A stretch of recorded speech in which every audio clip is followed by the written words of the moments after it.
आप देख रहे हैं SDM न्यूज़। मैं हूं रियाद अंसारी। इस वक्त मैं महाराष्ट्र के तारीख शहर औरंगाबाद से बात कर रहा हूं और इस वक्त हम रंगीन दरवाजे पे मौजूद है जो सूबेदारी गेस्ट हाउस के पास।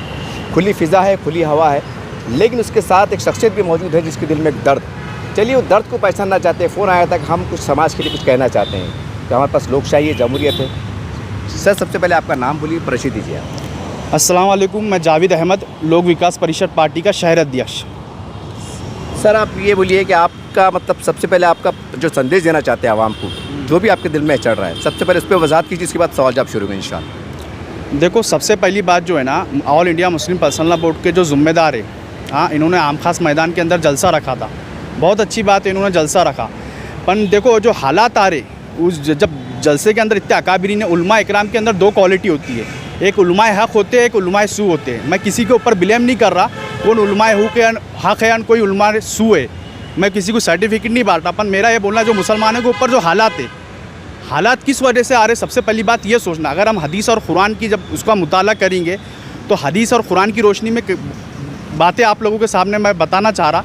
इंसान के ऊपर जो हालात आते, सबसे पहली बात तो एक अल्लाह की आजमाइश रहती, और दूसरी बात जो है इंसान ने जो आमाल बताए, अल्लाह के रसूल सल्लल्लाहु अलैहि वसल्लम ने जो आमाल इंसान ने छोड़ दिया, उस वजह से इंसान के ऊपर जो हालात आ रहे। जब अल्लाह के नबी सल्लल्लाहु अलैहि वसल्लम को जब मेराज हुई थी तो अल्लाह के रसूल सल्लल्लाहु अलैहि वसल्लम ने क्या देखा कि कुछ चीज़ें जो है ज़मीन से आसमान के ऊपर जा रही है और आसमान से कुछ चीज़ें ज़मीन की तरफ आ रही। तो हज़रत जिब्राइल अलैहिस्सलाम से अल्लाह के रसूल ने पूछा, क्या चीज़ें हैं जो ज़मीन से आसमान की तरफ जा रही है और आसमान से ज़मीन की तरफ नीचे आ रही? तो अल्लाह के रसूल सल्लल्लाहु अलैहि वसल्लम ने फरमाया, ये तुम्हारे उम्मत के अमाल है, जैसे हमारे अमाल जाएंगे वैसे अल्लाह के फ़ैसले आएंगे। कोई मोदियन फुदियन, कोई अमित शाह योगी, किसी में ताकत नहीं है, करने वाली ज़ात अल्लाह की है। ये एक ईमान वाले का एक यकीन है। देखो, मैं ये नहीं बोल रहा आप प्रोटेस्ट मत करो, आप आंदोलन मत करो, आप जलसे मत करो, पर देखो ये जो प्रोटेस्ट कर रहे हैं आपके all India Muslim personal law board को अगर अपना प्रोटेस्ट सक्सेस करना है, वफ़ की प्रॉपर्टी को बचाना है, हाँ, कि वफ़ के जो ज़िम्मेदार थे उनकी लापरवाही की वजह से वफ़ की जो प्रॉपर्टी के ऊपर कई लोग कब्जा करके बैठे हुए, ये ज़िम्मेदारी की लापरवाही थी। इन्होंने अपनी ज़िम्मेदारी को सही तरीके से समझा नहीं। खैर, अब जो हो गया होगा। अपन अब अभी आपको जो है जो वक्फ जो काला कानून है, इसके अंदर जो है नरेंद्र मोदी जो है, अभी ये जो काला कानून है मुसलमानों की बर्बादी का कानून है, लोकसभा और राज्यसभा के अंदर पास हो गया और राष्ट्रपति साहब ने भी इसको अप्रूवल दे दिया। अब ये एक्ट बन चुका है। अब जिस तरीके से सरकार को किसान बिल वापस लेना पड़ा था, उसी तरीके से बिल वापस होगा। उसके लिए बातें करने से, शोर शराबे से कुछ होने वाला है नहीं। सबसे पहले इसके लिए जो है मरने के लिए तैयार होना पड़ेगा वक्फ को बचाने के वास्ते। जिस तरीके किसान आंदोलन जो हुआ था तो उसके अंदर कई लोगों की जान गई। आंकड़ा बता रहा आपको, 100-150 से ज़्यादा लोगों की उसके अंदर जान गई। किसान जो बिल सरकार ने वापस ली, जब बिल वापस होगा तो इसके लिए जब तक के रास्ता रोको आंदोलन करते नहीं, जब तक के लोग जो मुसलमान नौजवान रोडों पे उतरते नहीं, जब तक के कोई मसला काबू में होने वाला नहीं है। और कभी हम वक्त बचाना चाहते तो सबसे पहले जो है हमको ये जो वक्फ का जो काम कर रहे हमारे ज़िम्मेदार है कि देखो हमको अल्लाह की मदद लेके काम करना पड़ेगा। अभी जो वक्फ का आपने जलसा लिया बहुत अच्छी बात है, पर सबसे जो ज़रूरी काम जो था ना, अल्लाह के रसूल सल्लल्लाहु अलैहि वसल्लम के ज़माने के अंदर भी जो अल्लाह के रसूल ने ये उम्मत को अकेला नहीं छोड़े। अल्लाह के रसूल सल्लल्लाहु अलैहि वसल्लम ने उम्मत को हर एक चीज़ बताए कि हालात आए, परेशानी आई। सबसे पहले सहाबा के दौर में जब हालात आते तो सहाबा क्या करते, मस्जिद की तरफ मुतवज्जे होते, नमाज की तरफ मुतवज्जे होते। अभी all India Muslim personal law board ने जो स्पीचेस दी है, उन्होंने जो भाषण दिए, उन्होंने भाषण में ये सबसे पहले जो उन्होंने काम क्या करना चाहिए, पूरे देश के अंदर जो प्रोटेस्ट हो रहा, सबसे ज़रूरी चीज़ ये है कि मुसलमानों को बोलना था 2 रकात नमाज सलातुल हजत पढ़ो और फिर हमारा काम करो, हम रास्ता रोको आंदोलन करो, जेल भरो करो, प्रोटेस्ट करो तो सक्सेस होगा। अगर तुम अल्लाह को छोड़ देंगे, अगर तुम तुम्हारी होशियारी बताएंगे तो तुम्हारा प्रोटेस्ट कुछ सक्सेस होने वाला है। तुम असबाब को इख्तियार करो। मैं असबाब को छोड़ने के लिए नहीं कह रहा, अल्लाह के रसूल ने खुद कहा असबाब को इख्तियार करो, पर असबाब पे यकीन मत, असबाब को अमाल पे मुकद्दम करो। पहले अमाल करेंगे फिर बाद में हम असबाब को इख्तियार करेंगे। जैसे अगर इंसान मिसाल के तौर पे कोई बीमार पड़ जाए तो पहले क्या करता है, इंसान डॉक्टर के पास जाता। मैं बोलता है डॉक्टर के पास मत जाओ, सबसे पहले जो है तुम सदका करो, हाँ, अल्लाह से दुआ करो, 2 रकात सलातुल हजत पढ़ो और फिर डॉक्टर के पास जाओ। जो इलाज में जो सुन्नत तरीका बताए हुए, अल्लाह के रसूल ने सारी चीज़ें बताए हुए, आज मुसलमान जो है चीज़ों को जो है फॉलो नहीं कर रहा है। जो हालात आ रहे हमारे अमालों की वजह से हालात आ रहे। हाँ, हदीस में खुद बात मिलती है, हदीस कुरान की रोशनी में तुम अम्र बिन मारूफ और नही अनिल मुनकर करना छोड़ देंगे, यानी लोगों को अच्छी बातों का हुक्म करना और बुरी बातों से रोकना छोड़ देंगे तो अल्लाह की मदद रुक जाएंगी। आज हमारे अमाल का नतीजा है। आज हम लोगों की कितनी बेवकूफ़ी, सोचने वाली बात है। हम बोल रहे राज्यसभा के अंदर हमारा खासदार नहीं है, ये बेवकूफ़ी की अलामत है। विधानसभा में हमारा एमएलए नहीं है, हम ये बोल रहे। पर यह कोई नहीं बोल रहा कि हमारी ज़िंदगी के अंदर जब अल्लाह का हुक्म, नबी का तरीक़ा आ जाएगा तो हमारी ज़िंदगी कामयाब हो जाएंगी, सारे मसले हल अल्लाह कर देंगे। क्यों अल्लाह के रसूल ने बताया, अगर हम उस चीज़ों को फॉलो करेंगे तो हम कामयाब होंगे। देखो आज सबका मसला है कि दावत देना इसलिए कि अल्लाह मेरे अंदर पैदा करे, कि ये चीज़ जो है ना, आज अल्लाह दौर सहाबा के अंदर जब जंग चल रही थी, सहाबा से जंग फतेह नहीं हो रही थी। तहकीकात करने के बाद मालूम पड़ा कि अल्लाह के रसूल सल्लल्लाहु अलैहि वसल्लम की सुन्नत छूट गई सहाबा से, तो सुन्नत छूटने की बुनियाद के ऊपर जो है जंग फतेह नहीं हुई। आज एक ईमान वाला एक मुसलमान जो है मस्जिदों से दूर है, हाँ वक्त बचाओ बोले तो मोर्चे के अंदर चल जा रहे, लाखों की संख्या के अंदर लोग पहुँचे थे वहाँ पे, पर मस्जिदें जो खाली पड़ी हुई उसकी जिम्मेदारी किसकी? भाई मैं कुछ इसके अंदर जो है मैं किसी को टारगेट नहीं कर रहा, कोई मतलब अहले हदीस हो गए, जमात इस्लामिया हो गए, तबलीगी जमात हो गई, सुन्नी हो, किसी को टारगेट नहीं कर रहा। पर मेरा कहने का मकसद, नमाज अल्लाह ने हर इंसान के ऊपर फ़र्ज़ है नमाज, किसी भी हालत में नमाज जो है जाना नहीं चाहिए। हज़रत हसन हुसैन रज़ी अल्लाह जंग का मौका है, हाँ तयम्मुम के लिए पानी नहीं था, उन्होंने क्या वज़ू के लिए पानी नहीं था, उन्होंने तयम्मुम करे और जो है नमाज़ पढ़े, सामने मौत का नक्शा है, उस टाइम पे नमाज नहीं छूटी, हम नमाज़ें छोड़ दे रहे, वक्त बचाओ, अरे अच्छी बात है जाओ, पर ये काम पहले करो तुम, तो जब तक सक्सेस नहीं हो सकते। और all India Muslim personal board जितने भी प्रोटेस्ट ले रहे, धरने ले रहे, जो भी ले रहे ना, सबसे ज़रूरी बात क्या, उन्होंने जो उनके जो अकाबिरीन है, मैं कैसा मैं तो एक जाहिल इंसान है, उनको अल्लाह ने ज़्यादा सलाहियत दी है, पर सबसे पहली बात उन्होंने ये सोचना चाहिए, उन्होंने स्पीच के अंदर ये बताओ, लोगों को अल्लाह से ताल्लुक़ जोड़ो ना, तुम जो है लोगों का ताल्लुक़ जो है अल्लाह की ज़ात से जोड़ो ना, बताओ ना तुम ये अमाल करो, अल्लाह की मदद आएंगी। मैं ये नहीं बोल रहा तुम प्रोटेस्ट मत लो, तुम जलसा मत करो, सारी चीज़ें तो तुम करो। मेरा बोलने का मकसद क्या है, जब हमारे ऊपर जो मुसलमानों के ऊपर जो हालात आ रहे हैं ना, हदीस कुरान की आप स्टडी करे हुए माशाल्लाह, आपको सारी बातें मालूम है, उसको तुम उम्मत के सामने बताओ ना कि भाई हालात आ रहे हैं। अल्लाह के रसूल सल्लल्लाहु अलैहि वसल्लम के ज़माने से भी शादिशें होती थी इस्लाम को मिटाने के वास्ते, बड़ी बड़ी शादिशें हो रही, बड़ी बड़ी चीज़ें हो रही, तो इसके लिए तुम लोगों ने क्या करना चाहिए, सबसे पहले उम्मत को अमाल की तरफ जोड़ो। अगर अभी बताओ, इतना बड़ा इतने लाखों की तादाद में लोग थे, अगर मैं बड़ी बात से तौबा कर रहा, अगर 2 रकात नमाज सलातुल हाजत पढ़ते, हाँ, और बाद में जलसे का आगाज़ होता, अगर सब लोग अल्लाह के आगे गिड़गिड़ाते, सजदा करते और अल्लाह से दुआ करते, और फिर इंशाल्लाह जो है अल्लाह जो हुकूमतों के दिलों में जो है ना डर डाल देगा, खौफ डाल देगा। ये चीज़ तो छोड़ दिया हमने, हम डायरेक्ट जलसा ले रहे माशाल्लाह से, और नमाज़ें इसमें छूट रही लोगों की। हाँ नमाज़ें तो पढ़ना ज़रूरी है, पर मेरा बोलने का मकसद क्या, पहले अल्लाह की मदद लो ना तुम। अल्लाह के रसूल जो क्या करते थे, लोगों को दावत देते थे दीन की, और रात में क्या करते थे, नमाज पढ़ते थे। तो हमें अभी जब दावत दे रहे बहुत ज़रूरी है, पर पहले अमाल तो करो। हम ये अमाल जो छूट रहे, तो मेरे जितने भी जो है all India Muslim personal board के जितने भी ज़िम्मेदार है, हाँ ये जब तक के देखो वफ़ की जो प्रॉपर्टी को तुम अगर बचाना चाहते है ना, तो इसके लिए जो है सबसे पहली जो ज़रूरी चीज़ है, तुमको जो है आप अक्लमंद लोग हैं, आपको बताने की कोई गरज नहीं है, आप समझदार है, मेरे से ज़्यादा सलाहियत को रखने वाले, और ऐसा नहीं कि मेरे दिल में आपके लिए कोई बदगुमानी है। ये चीज़ मैं क्लियरिफिकेशन दे रहा कि सबसे जो बड़ा मसला जो है ना, आपको जब वक्त बचाना है ना, तो इसके लिए जो है सबसे बड़ी जो चीज़ है, अभी कैसा मुहिम निकाले, ऐसा लोगों में ऐसा भी कुछ ऐसा अभियान चलाओ ना कि भाई जो है मस्जिदें खाली पड़ी हुई है, बताओ मस्जिदों के अंदर ऐसे ऐसे हाल है, लोग मस्जिदों में नमाज़ों को नहीं है, हाँ मस्जिदें तो आलीशान बन गई, तो लोगों को इस चीज़ की तरफ भी तुम मुतवज्जह करो ना। तुम जो है जलसे ले रहे, प्रोटेस्ट कर रहे, सबसे पहले उसके अंदर जो चीज़ ज़रूरी है ना, सबसे पहले जो अल्लाह से 2 रकात नमाज, सब मजमे के अंदर आओ, 2 रकात नमाज सलातुल हजत पढ़ो, और जितने भी तुम्हारे जलसे करना है, जो भी प्रोटेस्ट करना है करो, तुम सक्सेस होंगे। अगर ये चीज़ को छोड़ देंगे तुम तो सक्सेस होने वाले नहीं है।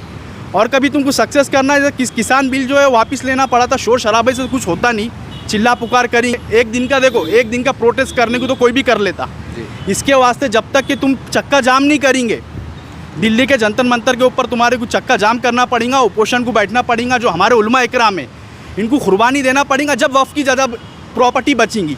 अगर तुम कुर्बानी नहीं देंगे और बातें करेंगे, तो बातें करने से तो कुछ होने वाला नहीं है। बातें करने वाले बहुत एक से एक है, बातें करने वाले बातें ही करते रह जाएंगे। ये ज़रूरी है, असल चीज़ है जो वफ़ को बचाने के वास्ते। अगर ये नहीं काम करेंगे तो तुम जो है सक्सेस नहीं होने वाले।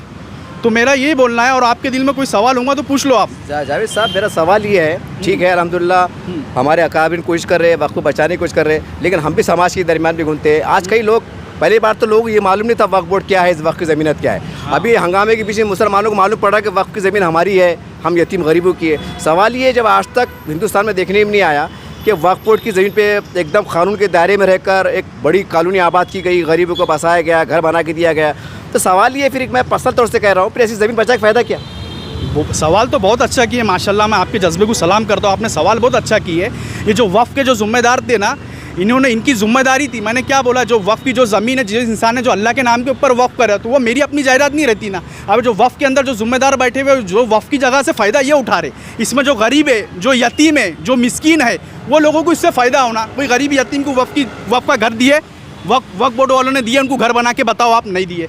हाँ, वक्फ बोर्ड वालों ने कोई हॉस्पिटल बनाए गरीब मिस्किन के लिए, नहीं बनाए। हाँ, कोई यतीम खाना बनाए, क्या बनाए बताओ ना आप। वक्फ बोर्ड के जो जिम्मेदार थे, इनकी जिम्मेदारी थी, इन्होंने अपनी जिम्मेदारी को पूरा नहीं करे ना। इस वजह से नरेंद्र मोदी जो है, ये भारतीय जनता पार्टी जो नरेंद्र मोदी, अल्लाह ने जालिम बादशाह मुसल्लत कर दिया।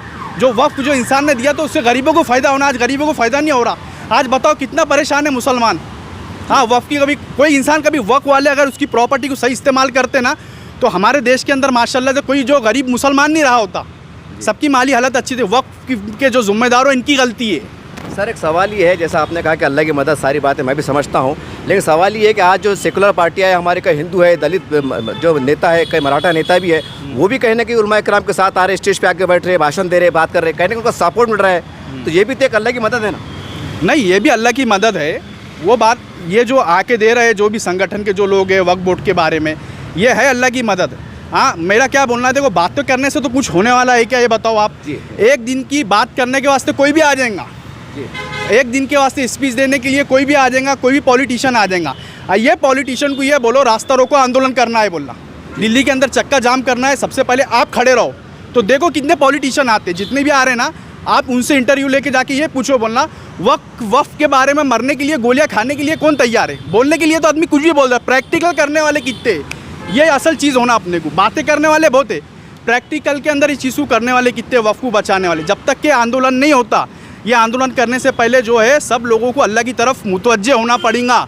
अब नमाज़ पढ़ के सलातुल हजत, अल्लाह से मदद मांग के रास्ता रोको आंदोलन करना पड़ेगा। दिल्ली के अंदर जंतर मंतर के ऊपर पूरा चक्का जाम करना पड़ेगा। इसमें पुलिस की लाठियाँ पड़ेंगी, गोलियां चलेंगी, सीनों को सामने करना पड़ेगा। नामर्द के जैसा घरों में चूड़ियाँ पहनकर बैठने से कुछ होने वाला नहीं है। भाषण करने के ऊपर, स्टेट के ऊपर भाषण दे दिए, हाँ बस हो गए हमारा रस्म व रिवाज। ऐसा मगर एक बात है, हमारा मुल्क जमहूरियत है, यहाँ पर कानून कायदे से सरकारें चलती है, कानून कायदे से धरने आंदोलन चलते हैं। जैसा आपने केसर आंदोलन का जिक्र किया, तो वो बेचारे सर्दी में, धूप में, प्यास में बैठे, अब जो भी मौत हुई कुदरती हुई। अब इसमें गोलियाँ नहीं चली ना साहब, गोलियाँ नहीं चली, लाठियाँ भी नहीं चली।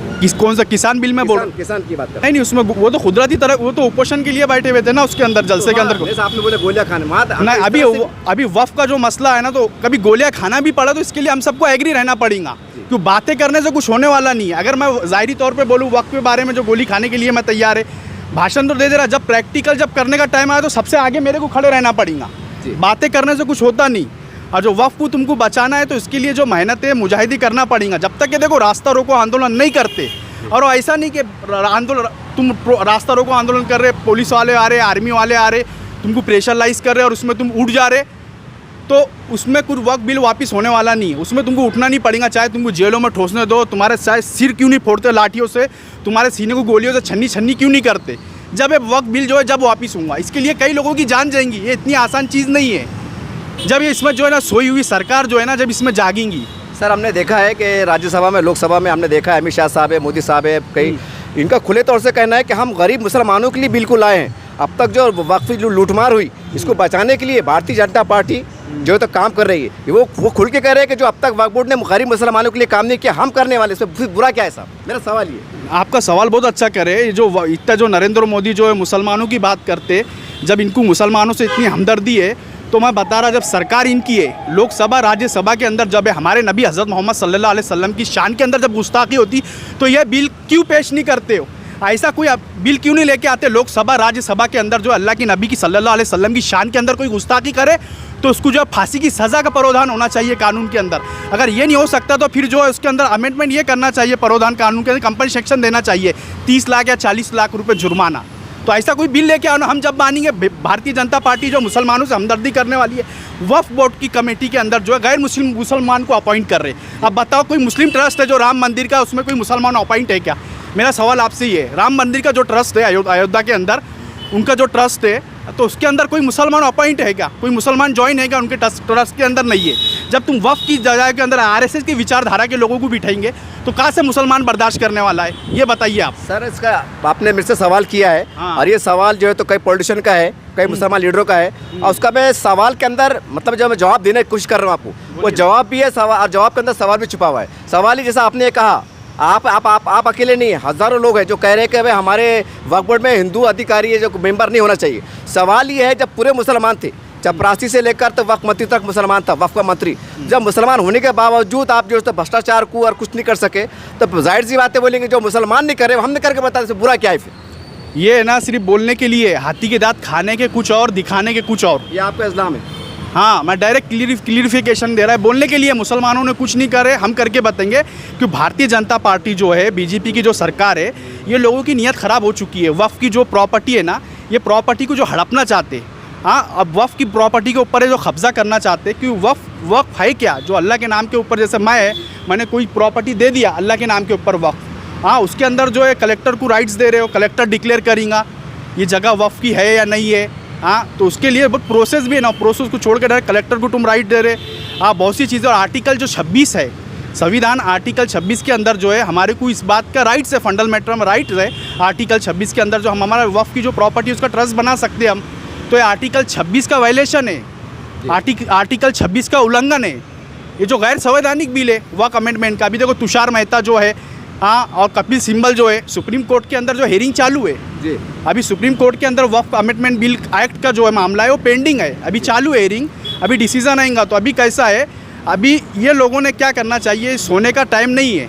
हमारी मुसलमान कौम के अंदर क्या बात होती, सब सोए हुए पड़े हुए रहते, सबसे जब इनके ऊपर जब हालात आते ना, सब होने के बाद जागते, जब कोई फ़ायदा है नहीं। मैंने इससे पहले भी कहा था, जब लोकसभा के अंदर ये बिल पेश किया जा रहा था उस टाइम पे करने वाली बात थी। ये जो रास्ता रोको आंदोलन अगर दिल्ली के अंदर करते, ये सारी चीज़ें लोग कुछ ना कुछ मसला काबू में होता। लोकसभा में पास हो गया, हाँ, राज्यसभा में पास हो गया, राष्ट्रपति साहब ने इसको अप्रूवल भी दे दिया, अब ये एक्ट बन गया, कानून बन गया। हाँ, अभी ये सुप्रीम कोर्ट में मसला पेंडिंग है।